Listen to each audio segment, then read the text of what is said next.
train. Kaso wala. Tagal ang train.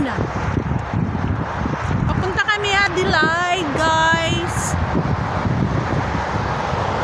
Kaso, sabi ko, rest muna at magpapasagasa ako. Punong-puno na ako, guys. Diyos ka! Oh my God!